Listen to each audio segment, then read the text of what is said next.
Sadhu, sadhu.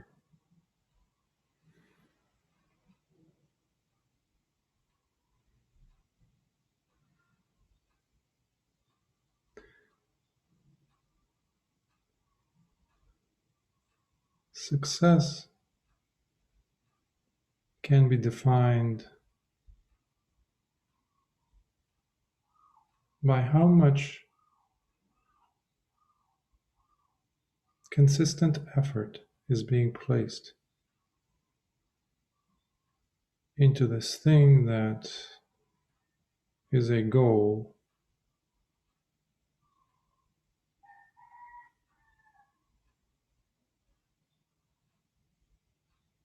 and the fruition of that, the accomplishment of that goal, we usually see as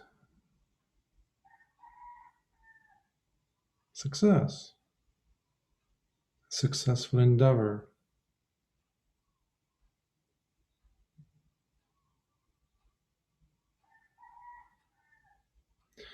When I was a child, growing up in Lebanon during the war, oftentimes there would be water shortage. And so much so that at times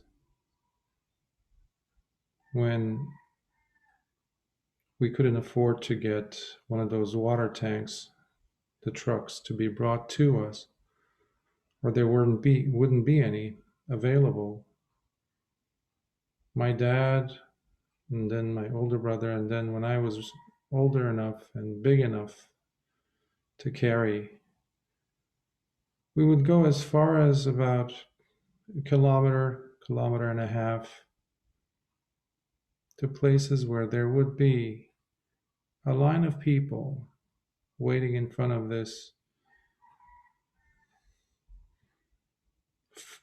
hose, like, or barely flowing type of a faucet.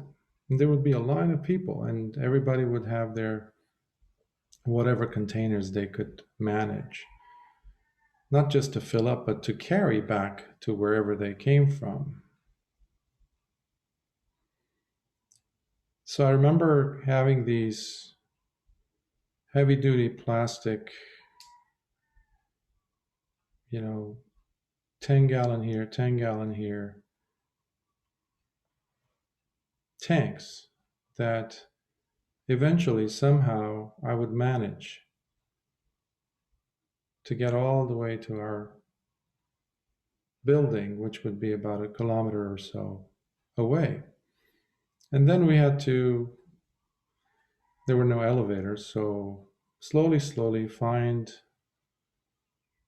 my way up to our apartment, which was on the fourth story, which was about 60 feet, 55 to 60 feet up.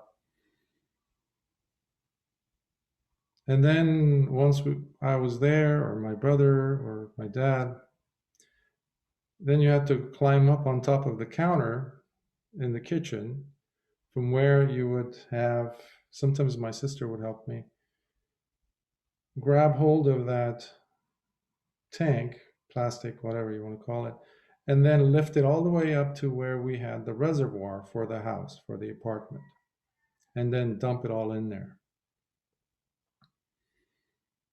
We needed the water.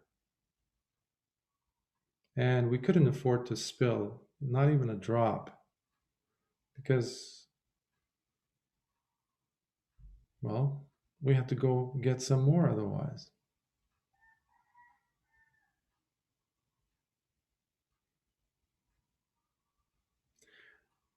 The Buddha was surrounded by bhikkhus and bhikkhunis and practitioners, lay, male and female practitioners, who were thirsty. And that is why they were able to not mess around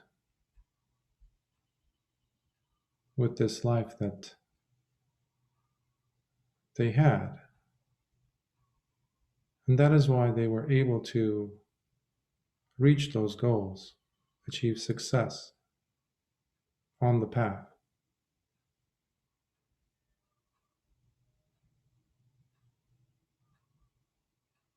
So many times I look around me and I see a lot of individuals with good intentions, but not enough thirst in them, in their hearts. The Dhamma needs desire. We need to have desire for the Dhamma. I know so often we hear about, well, the Dhamma, one should not have any desire, so desire is something bad, we have to stay away from it, it's the opposite of Nibbāna, etc. But when you look at it carefully, that's just a bunch of nonsense. Because without desire, we're as good as dead.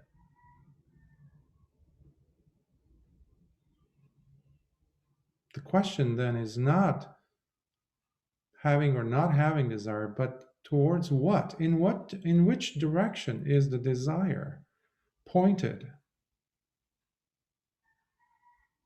That is where we have the problem. Where we place our priorities. What are we really thirsty for? It is not the desire itself that the Buddha was against.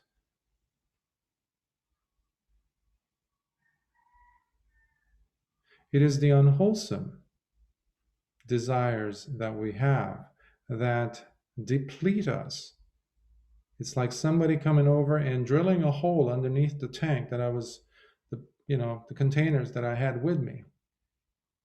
I wouldn't even last to get halfway, as I would notice it getting lighter and lighter, and there's nothing. It's just empty. Pointless to even have them with me. Wasting of my energy, the water. That is what the Buddha was always trying to teach us to stop doing, to stop wasting this valuable resource that we call our life.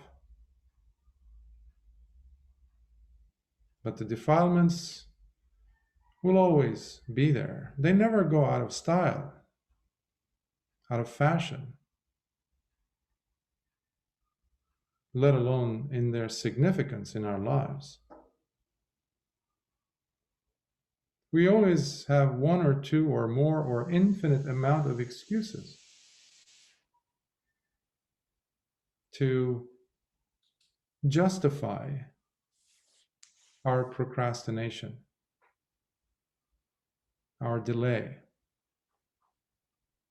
in doing the work that needs to be done. Well, I need my sleep. You don't understand. I have to have my sleep every night. I need to have my 8 hours, 9 hours, whatever hours of sleep. I need to have my sleep.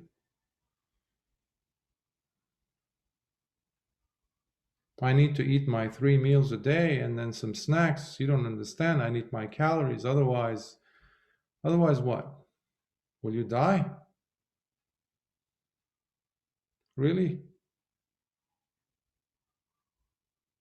Of course, the Buddha did not advocate for people to live an ascetic lifestyle in order for them to taste the Dhamma. That is not the instruction here or even then.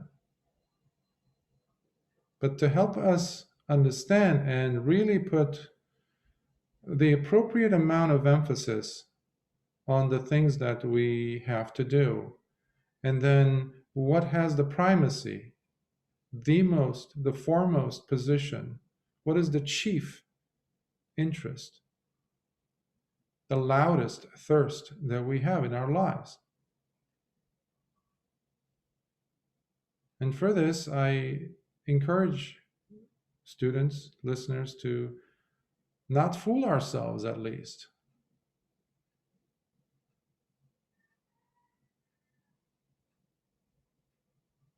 Where We look at the Dhamma, but in just appropriate, just good enough, in small doses. That's enough. Once a week, I can come and sit. Once a day, maybe, sit down for 5 minutes. That should be good. I'll, send out a check every once in a while and feel good about myself. Meanwhile, I'm having a blast over there, taking care of my body, exercising, having fun, all these things, eating good food, having good company, all these things. Okay, nothing wrong with those things. Obviously, that person is not thirsty enough to really pierce through and understand the other aspects, the other points in time in one's life, inescapable moments in life where we encounter these hard to swallow, difficult to wrap our minds around and accept events in our lives where we are confronted with pain, suffering, where those other things don't even really matter anymore. And then we look everywhere. We, look under every single pebble, rock, anything to get an answer. But then what do? We never place enough effort consistently. The Buddha had a word for this, the ingredient that is absolutely essential, and that is virya. Virya, you can describe it as the energy of a warrior on the battleground, on the battlefield. A person might be all decked up in military gear, weapons, really, strong weapons, sharp swords, I don't know, whatever they use. But the person might be just standing there and doing nothing. Guess what? The enemy is going to come even with, I don't know, an umbrella and beat him to bits. This other person who had the most sophisticated weaponry, whatever, they didn't have the heart for it. They didn't even want to be there. They were not thirsty. The Arya Savakas, the Arahants of Lord Buddha, they are Arahants because they were thirsty enough, period. That's why I laugh. It's like a joke when people say, well, Nibbāna can happen to you like sitting there and doing nothing. Oh, I have the Buddha nature in me, this and that. It's just a matter of time before Nibbāna and samsara are the same. All that nonsense. Corruptions of the Dhamma. Mara loves this because we're talking the language of the defilements. Defilements don't even have to do anything. They can just sit back and relax and enjoy the ride. Why? Because we're doing all the work for the defilements, which is killing our time while we're running after the 6 sense pleasures, sensual pleasures, and justifying it all along the way. All the education, the experiences in life, everything is geared towards that direction. Remember the desire bit I mentioned earlier? The desire now has gone unwholesome.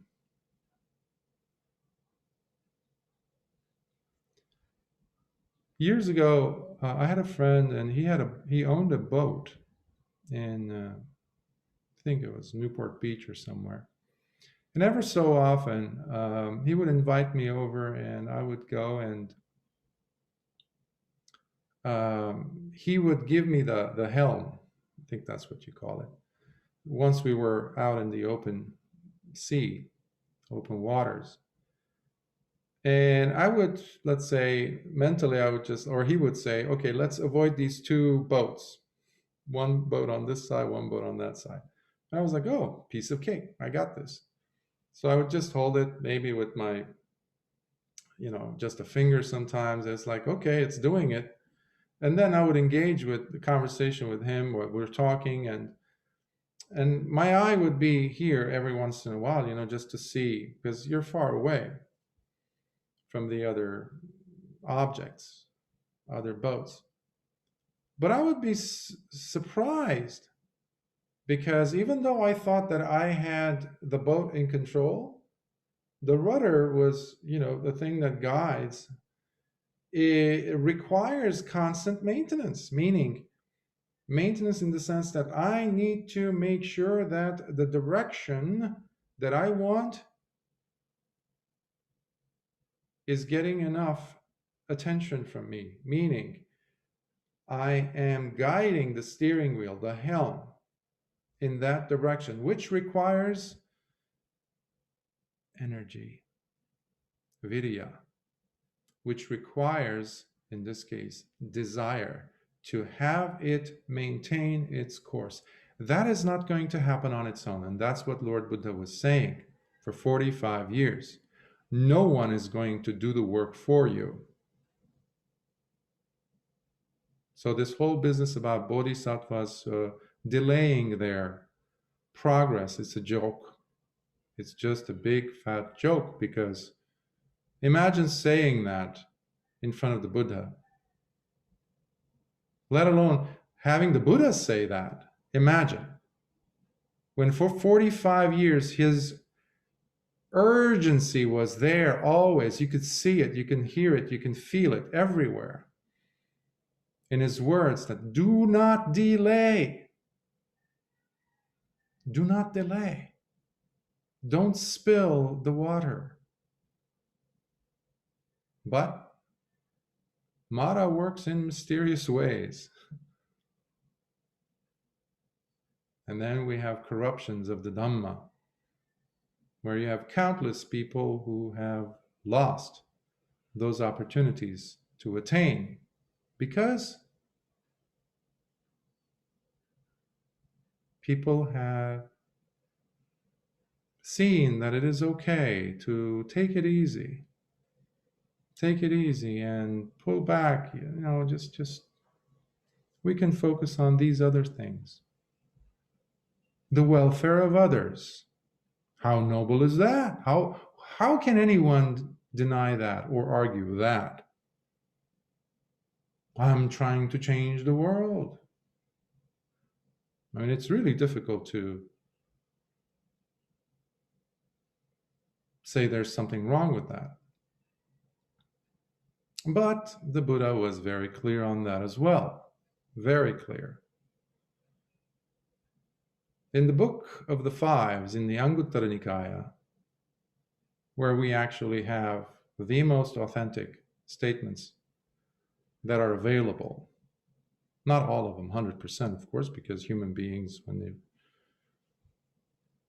recitation based, people like to put their own thing, but there's a theme that needs to be there, and it needs to have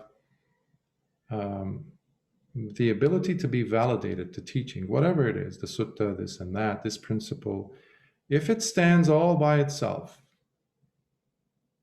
chances are it was placed by just human beings. The Buddha had nothing to do with it.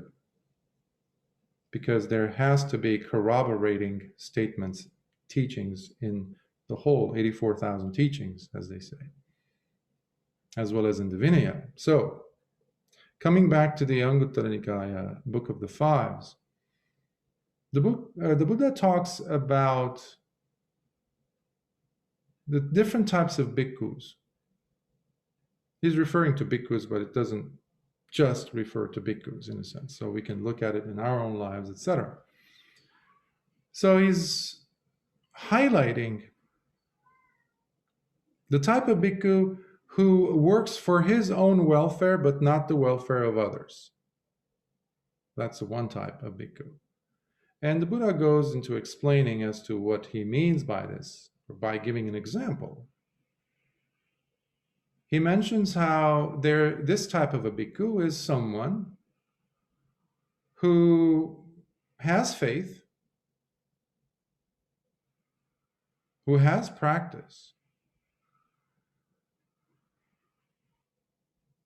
and because of this practice, he's able to first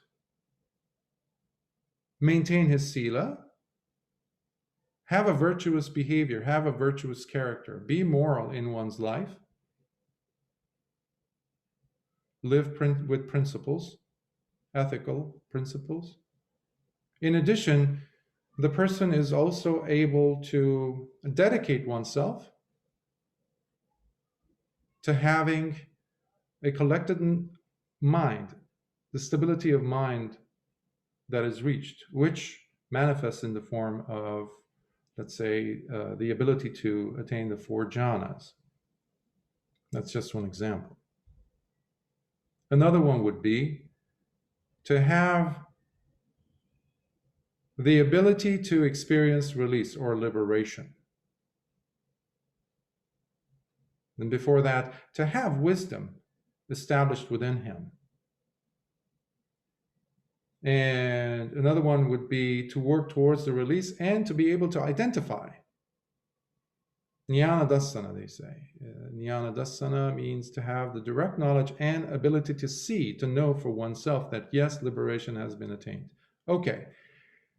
So he's 100% dedicated to this for his own welfare. But the problem is that he does not take the time of day to go ahead and even lift a finger to help someone else, to encourage someone else to taste these same fruits for themselves.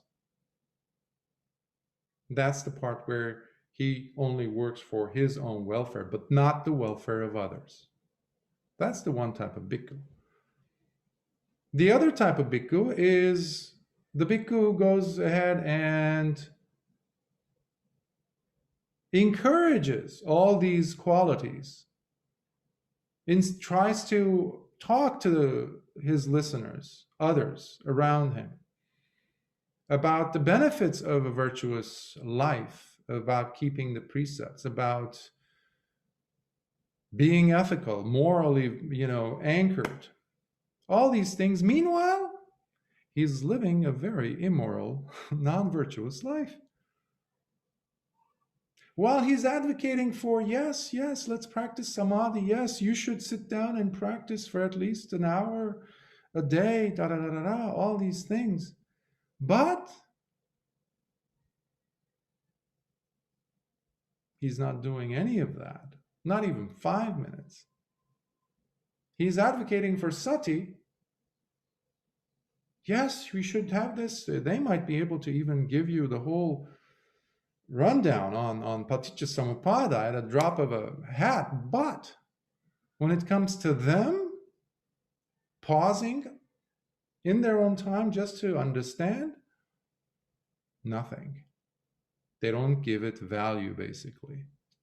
And this goes all the way to, obviously, they're advocating for wisdom. So Lord Buddha is using all these same principles that I mentioned earlier, the ability to experience wisdom and maintain sila, etc., and practicing to the point where the person can attain liberation, release, Nibbāna, in others. But meanwhile, they don't bother with any of that, as well as encouraging jnana dassana, the ability to directly know and see that the person has attained. So they're advocating for that as well, but when it comes to them, nothing. Because why? They're also thinking, oh, I got all the time in the world.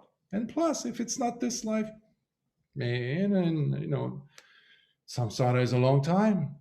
Hey, I can do it in another lifetime. Basically, that is equal to spitting at the face of the Buddha, the way I see it. Highly insulting. So this person, this bhikkhu, lives like that. Advocates for the welfare of others and feels good about themselves, Meanwhile, does nothing for himself, because the mind is just a raging, tumultuous ocean. There's no stability. When you look at their life, completely non-virtuous. And they have justifications for these things, obviously, because we have to make sense to ourselves at least. So we have to use the language of the defilements to promote this lifestyle. Why? Because we do not have the backbone and the honesty and the truthfulness to say things, to see things the way they are. So we lie to ourselves by saying, see what I'm doing for others? See, the world is a better place thanks to these higher, lofty goals that I have. See? Meanwhile, my house is burning and I'm in it. I'm trying to put the fire of somebody else. So that's the second kind. And the third kind, the Buddha says, this type of bhikkhu, in fact, neither works for his own welfare nor the welfare of others. So he doesn't work on himself and doesn't even bother to, call 911 and let the, emergency people know that, hey, my neighbor's house, at least that one, could you guys save that? They don't even do that. So obviously I'm using metaphors and analogies here, but the personal work that needs to be done, that is what I'm trying to indicate here. And then the fourth type of bhikkhu, who happens to be one who works both for one's own welfare and the welfare of others.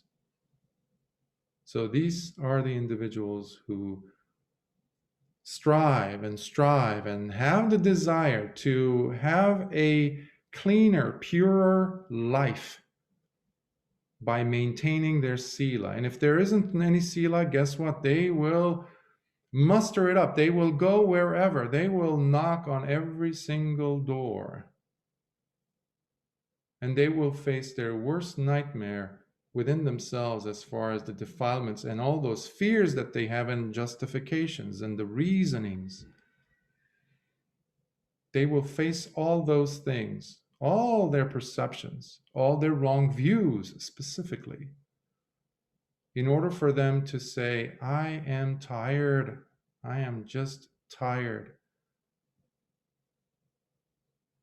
of explaining my pain away, trying to suffocate it, my suffering, my dukkha. That's why the Lord Buddha called it the first noble truth. To be able to acknowledge the fact that there is dukkha says a lot about a person, because the person has seen it with awareness. And no, not everyone experiences dukkha. It is the mind that is aware that can actually know the truth that there is dukkha in my life. Such a mind is able to move on and look forward to understanding, to asking, well, what was the cause of this suffering? From where does it arise? Hence the second noble truth. And as they dig further, they will find out that there is a cessation, there's a nirodha of this suffering. And as their curiosity develops and they're curious, they're truthful in seeking answers, in putting an end to their suffering, because this person knows that their house is on fire. Suddenly they realize that there's the Magga, there's the path, there's the Eightfold Path that the Buddha had just beautifully delineated for us, step by step. But the very first thing has to be samadhi, which is right view. So those other people, the bhikkhus, whoever, who have placed their welfare as the foremost, the most important thing, and everyone else doesn't matter. Or the other bhikkhu, the other deluded one, who goes and says, no, I got this. I don't need to work on myself. Let me work on others. deluded, ignorant fool of a bhikkhu is one who is drenched, who is drowning in wrong views. So these have to be addressed. The very first of the Eightfold Path has to be there. If we have that right, it's like those hands that are on the helm, and you're making sure that you're going straight to your destination. Otherwise, you will never reach it. So in that sense, desire is absolutely essential when it comes to the Dhamma. You know, Siddhartha Gautama, without him having desire, we wouldn't have the Dhamma today. Plain and simple. He wouldn't have become the Buddha. So we can't just sell off, just get rid of desire, wholesale, say, no, desire is bad, period. No. In order for us to exist, in biology we learn this. Very first thing about organisms. In order for an organism to be, even a cell, in order for it to divide, to go through mitosis, it requires stress. It requires tremendous tension and havoc inside its nucleolus, which tears up. The DNA disassemble. They rearrange because why? Because they themselves are duplicating themselves. The DNA becomes RNA. All of a sudden, they're separate. And now inside, and there's this commotion, this like pull and push and pull and push. And suddenly, you have two perfectly functioning cells with their own DNAs. How did this come about? Stress. That situation, that chaos, is necessary. This is using dukkha wisely.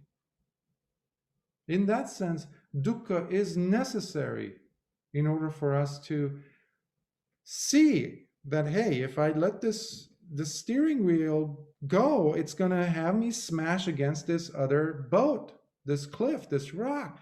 I have to make sure that I'm on the right path. That is the wisdom coming in and saying, no more dukkha, please. No, thank you. That is when we are living life with sila. But sila itself, without wisdom, the Buddha repeats this again and again and again. Wisdom is like that ridgepole that holds the house, the roof together. You have to have that one piece, sturdy piece, where everything else unite, come together to hold the rest of the house in one piece, unifies everything. That is wisdom, which is lacking today. And especially it's lacking in our own lives because of all these lies that we tell ourselves to justify the kind of lifestyle we live. And the Buddha's life and the Arahant's life has been to demonstrate the errors, so long as we are not directing our desires in the wholesome direction, which must be coming out of dukkha. Otherwise, we're always going back to dukkha. That's why we suffer. And no amount of meditation, no amount of retreats could ever really extricate us from that scenario, because that means we're just going to keep repeating the cycle over and over and over and over and over again. So the thirst must be there, and it's a very individual thing. Let us not fool ourselves that by placing some group of people as my chief interest, concern, while I neglect my work on myself, that's just preposterous, stupid, ignorant, and irresponsible. And that has nothing to do with the Dhamma, that kind of a lifestyle. Nothing. So the Buddha is advocating for us to have both covered. Seek out your own welfare by doing the work, and use that as the foundation to also influence the world around you. It's a win-win situation. But this is one situation that the defilements will hate, and they will use every piece of so-called logic to come at you, to pull the rug from under you. So let's not allow that. Let's not allow that. Let's be thirsty enough for the Dhamma.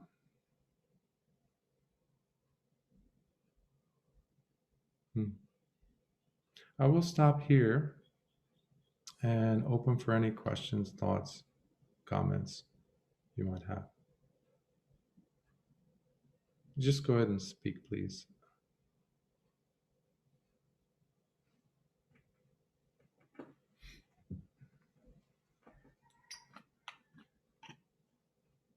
Otherwise, I'll go on.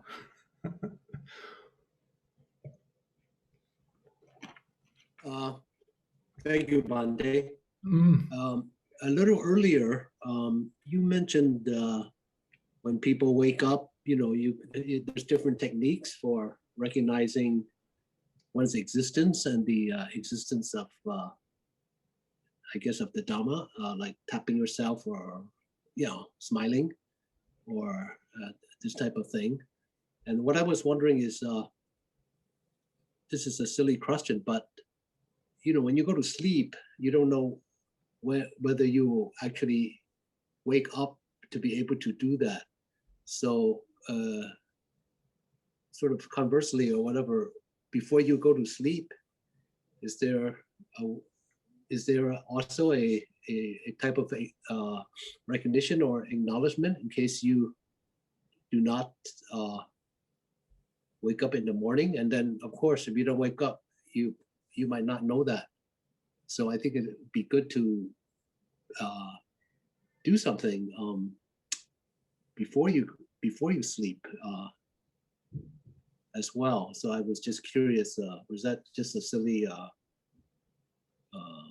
question?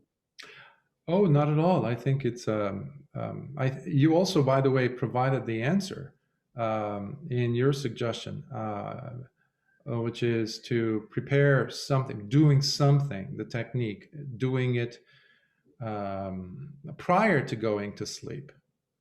Of course, because of habit, you don't remind yourself, hey, I am, let's say, Jagat, I am Russell, I am so-and-so, when you wake up. Sometimes we have to, as we age maybe.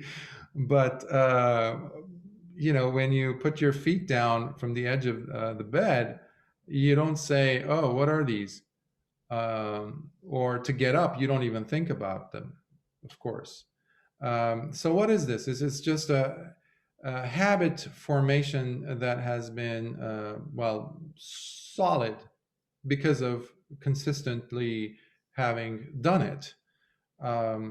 But using, again, this is something that I've always emphasized, the need to make a resolution, to make a determination, rather, before you go to bed, such as the one that I usually say to people, to wake up with a smile, despite what you might have encountered in your sleep or what you had to deal with prior to going to sleep. Sometimes even the sleep, or we might have seen so many dreams that are so perplexing or disorienting or unpleasant, or not enough sleep. Somebody didn't allow us to sleep. The neighbors were too loud or something. Then it becomes extremely difficult to have a smile on your face. So you don't have to say a thing, obviously. You can just smile to allow that. Now, what that requires is a need for us to give up something. and to trust in something, to relinquish something by allowing the trusting. Like we're trusting that the sun will be up in the morning. It's an unspoken trust. It's something that we all, it's not even a trust. It's not even a matter of trust. We just expect it to be there. Well, what if it doesn't show up one day? And I'm not talking about just the clouds covering it. I mean, it's even unthinkable. But that's how much of a trust we have in the natural order of things underlying it all. But then we love our own scenarios, the drama and the whatever narratives we have playing. But to give you something, to encourage you to use something that's very practical, using a smile, or saying, when I wake up in the morning, just like the person resolving to wake up with a smile despite any scenario. Another person might say, I will say, let's say, I'll use my example, being a bhikkhu. Are you awake, bhikkhu? For example, are you awake, bhikkhu? Let the neighbors figure out like what's going on, But for me, it is going to be, let's say, I'm just using an example, to say those words. It'll become almost like my mantra.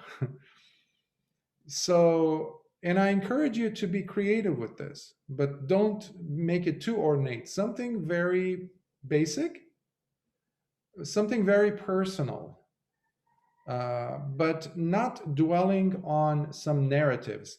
Something that can be very existential, pointed straight at you.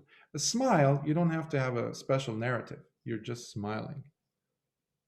Are you awake? That question is very much on point, especially if you can give your name at the end. Something that you'll know, it's referring to you. You're not just repeating someone else's, phrase. So this is all coming down to how well we maintain it, because you might do this for 3-4 days, maybe a week, perhaps. But we need to maintain it in order for it to become a consistent phenomenon, so that you can definitely see an impact continuously.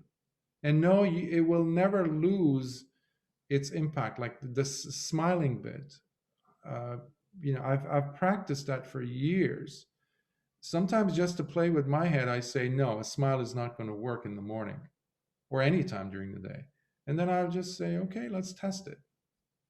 And you form the smile, and all of a sudden your muscles on your face responsible for a smile connect back to that part of the brain that lights up. And I start giggling because, it's a no-brainer. How is this so far? I mean,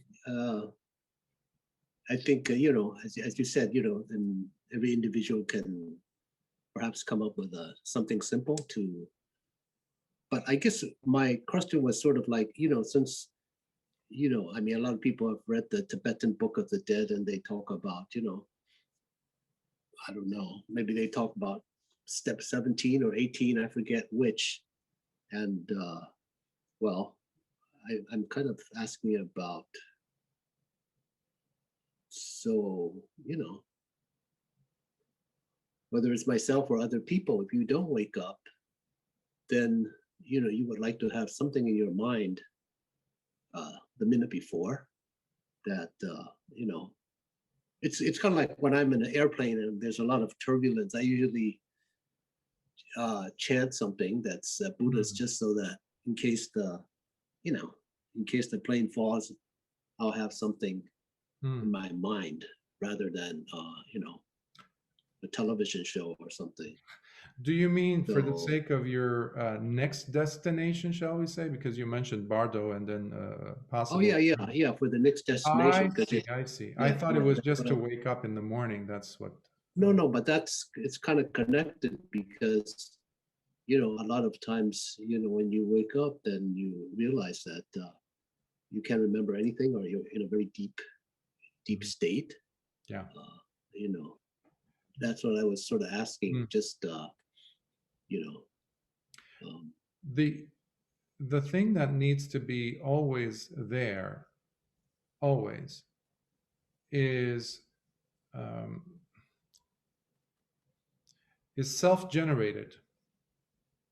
Because in both examples, the bardo, like the person who's about to die or waking up, and all of a sudden, let's say, what if the person passed away in their died in their sleep, or somebody, again, it's like something that was beyond one's control, and the other person being 33,000 feet up in the air, and the airplane just hit a air pocket or something, and you're going nosedive. Basically, you're dying again. So again, it's not in your hands type of a situation. Whether that would be the case or not, one thing needs to be there all the time, and that is sati.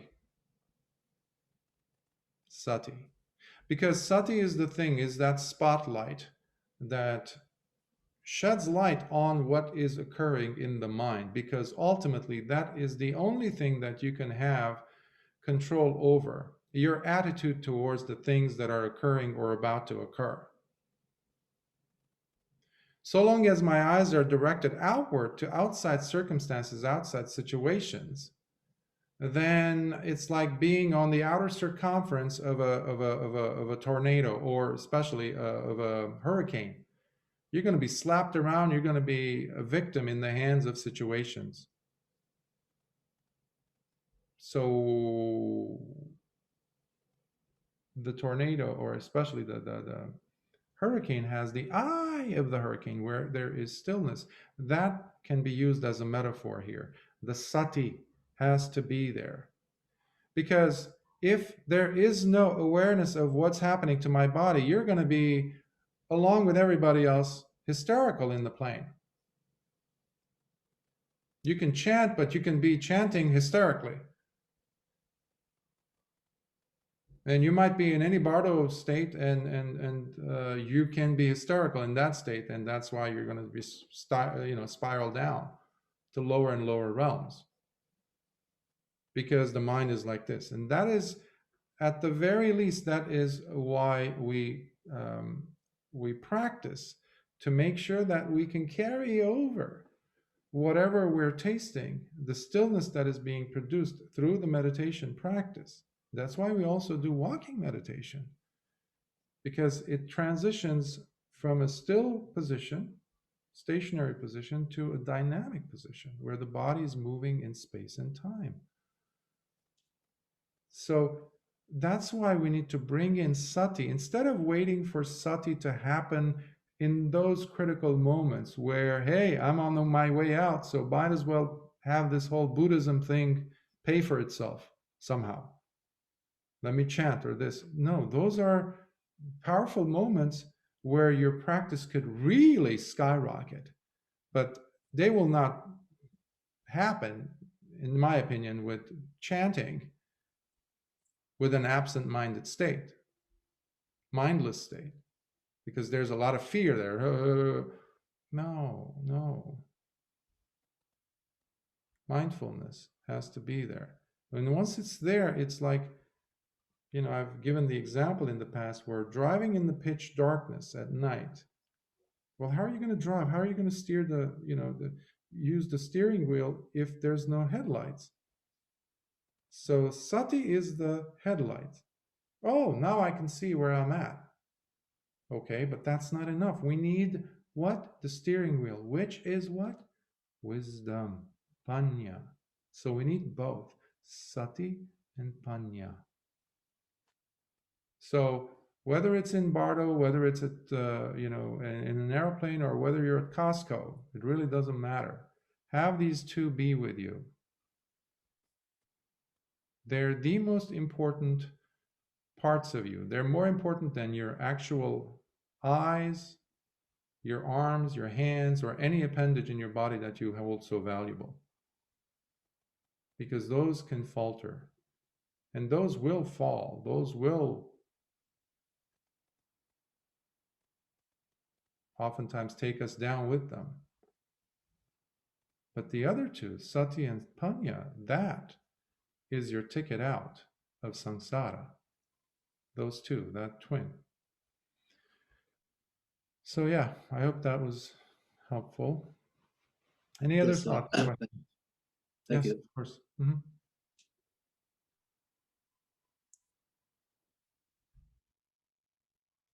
Related with the previous theme could be, and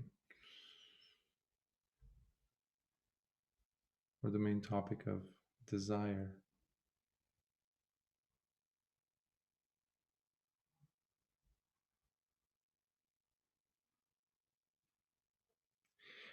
This week I was asked to give the Dhamma Talk for the commemoration of the Visak Purnima, the Holy Happy New Year, basically type of a thing for Buddhists, where we celebrate commemorate the three major events: the birth of Siddhartha, Lord Buddha, his awakening, Nibbāna, and his death, the Purnima, all joined into one day.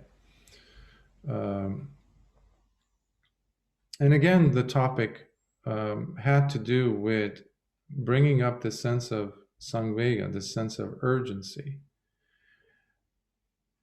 Because we take refuge in other things in life.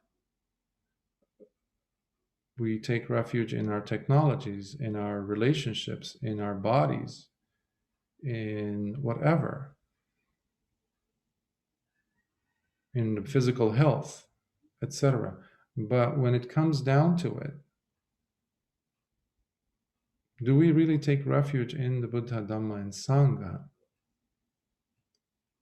That's what I try to discuss and bring up as often as possible, because this is a very critical time for us, not just the planet. And we being part of Mother Earth, the cosmos, it's reflecting everywhere. The lack of right view is demonstrated everywhere. So my encouragement is to, at least in this very close proximity, which is, we'll call it one's own life, this domain, this tiny little domain, that at least there we can maintain samma ditthi, right view. But it requires work. It requires the desire. Really, it requires the desire to maintain energy. We need to keep fueling it. We fuel the car. We pour gasoline or electricity into the car, but we somehow think that, oh yeah, that part is taken care of. Every drop of sati we put into our day is going to come back manifold, because that is how we're going to end up having paññā. Paññā doesn't come on its own without first there being the cause for it. And that cause is living with sila and especially with sati.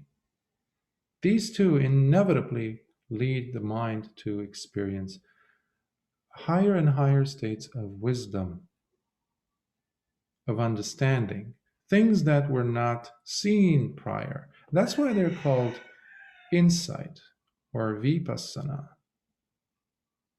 the aha moments.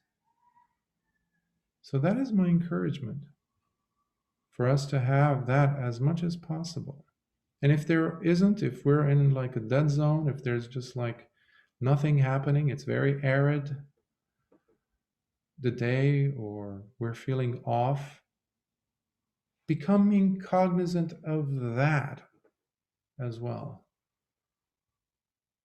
Because every millisecond is an opportunity for sati to be developed. And every moment is a perfect moment for us to enter into Nibbāna, to experience Nibbāna. So those were some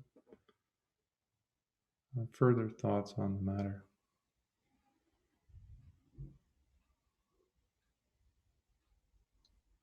Yes. Thank you very much, Bhante.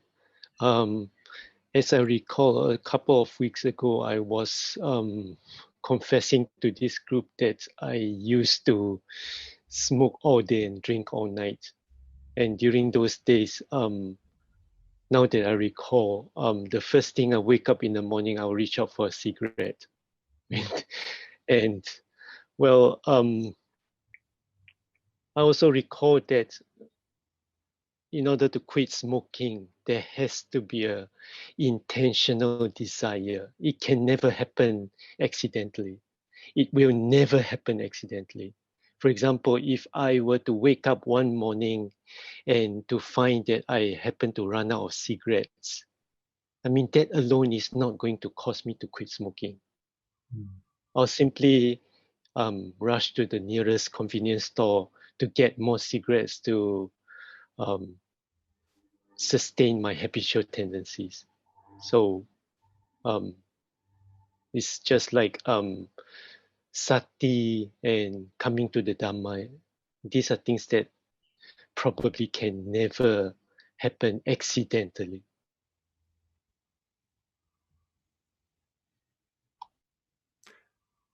I love the way you phrased it at the end. It's just, it's so true.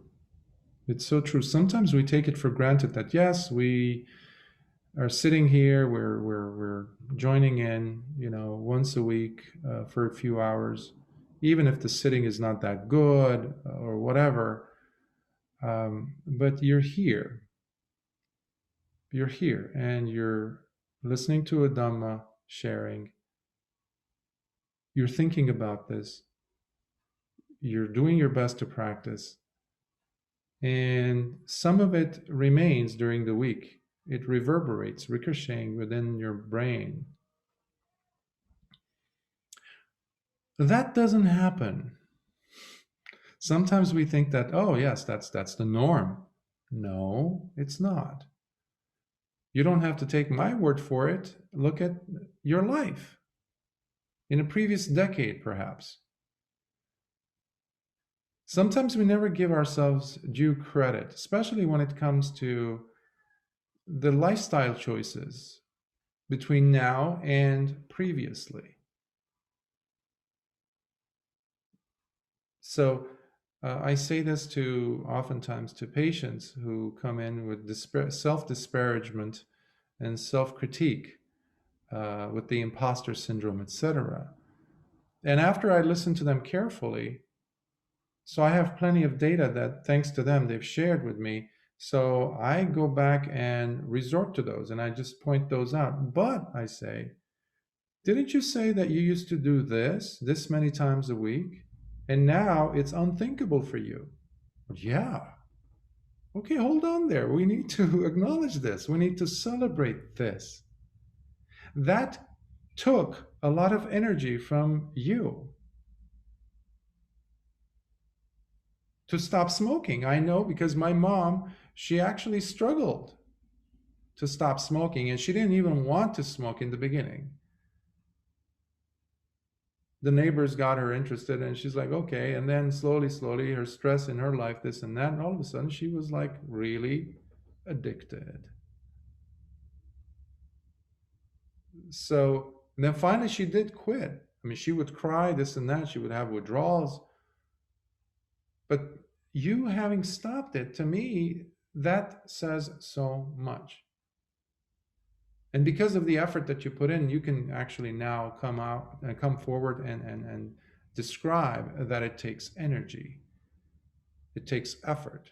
The Dhamma, similarly, sometimes, often actually, it is the results of past lifetimes. We call them paramis, from past lifetimes, that we find ourselves in the present life engaging, for example, in Dhamma studies or in sitting, enjoying reading a sutta. When your own flesh and blood looks at you, there's something wrong with you, as if Meanwhile, you're extracting so much joy. You're curious. What did the Buddha mean by this? Well, you could be doing something else. You might be watching sports, for example. But no, that's unthinkable. Well, that unthinkability of it, I guess, is result of having done this with intention and with desire, mind you, for quite some time, which is now coming back. And this is another way of looking at the consequences or the results of kamma, intentionally taken steps, intentionally executed actions, whether they were in thought form, speech, or action. So absolutely, I really appreciate you sharing it again, that part. It's a very poignant picture. The Dhamma requires effort. That's why the Buddha used the word vidya. Persevering energy is how I use it in my translations now. Persevering effort. Energy. Persevering energy. Because energy denotes this kinetic motion, this persevering. It's not just potential energy, that's what I mean. And it requires us to have a position towards something that is a responsible position. It's like that image of the warrior in the middle of the battlefield. When you have 100,000 soldier army coming at you, you must do something. And if your values are not sufficient, you're going to run away. You're going to run away. The tail between your legs, as they say, and run away. Or just freeze or have a heart attack or something. But if your family is right there and you're the only one who's standing between total annihilation, massacre, you're going to stand there and you're going to say, no, I'm not going to allow you. I'm going to do my best at the cost of death, of course. I'm going to try to stop you guys from killing these people. Of course, you can go ahead, come at me. But that requires tremendous fortitude, tremendous resiliency, tremendous, courage, of course. It's, but courage is not a one-shot deal. It's not a one-time thing. It has to be continuous. We don't breathe once a day and that's it.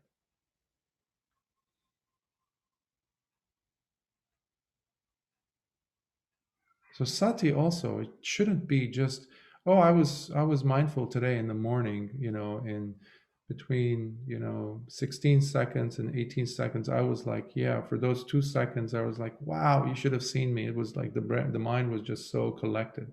No, we need to maintain that. Maintain that. You get up, you fall down, you get up, and then the next time you're going to fall, it's going to take you a while. That's how we are able to stand up as adults today and walk. So thank you for that as well, yes. Any other thoughts, comments, questions, critiques?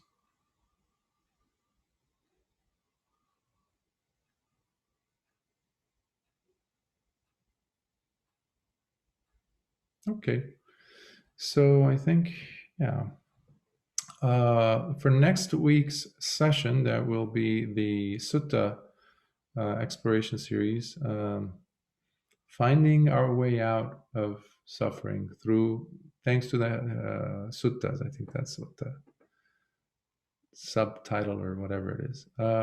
So yeah, I'll be looking forward to that. And I'll ask Dhammadina to send you the link, because I haven't decided on the sutta. I'm thinking maybe the Vammika Sutta or Dutta Vibhanga Sutta, because it kind of continues on the theme of last week's, where we talked about Bahya, Daruchirya, Bahya of the bark cloth, and his companions, if you recall, from the top of the mountain or the ridge, his fellow bhikkhus, and how they came to the Dhamma in their last life. So Vammika Sutta is for one, Kumara Kassapa, that bhikkhu, and the other one is for Pukkusati, King Pukkusati. Probably we'll go with that one, Dhatu Vibhanga Sutta. Well, I'll decide and send you a link. So for now, let us dedicate the merits of our practice today. May suffering ones be suffering free, and the fear-struck fearless be. May the grieving shed all grief, and may all beings find health relief. May all beings share in these merits that we have thus acquired for the acquisition of all kinds of happiness. May beings inhabiting space and earth, devas and nagas of mighty power, share in these merits of ours. May they long protect the Buddha's dispensation. Sadhu, sadhu. Be well. Please strive. Strive with honesty, heartfelt dignity, and every moment as if it's the last moment that we have on this planet. Make every millisecond count. Drench each of these seconds in sati, in mindfulness. You can never go wrong with mindfulness. It puts everything, it uses every color of the color palette. It enlivens us, and supported with the loving, caring presence of paññā.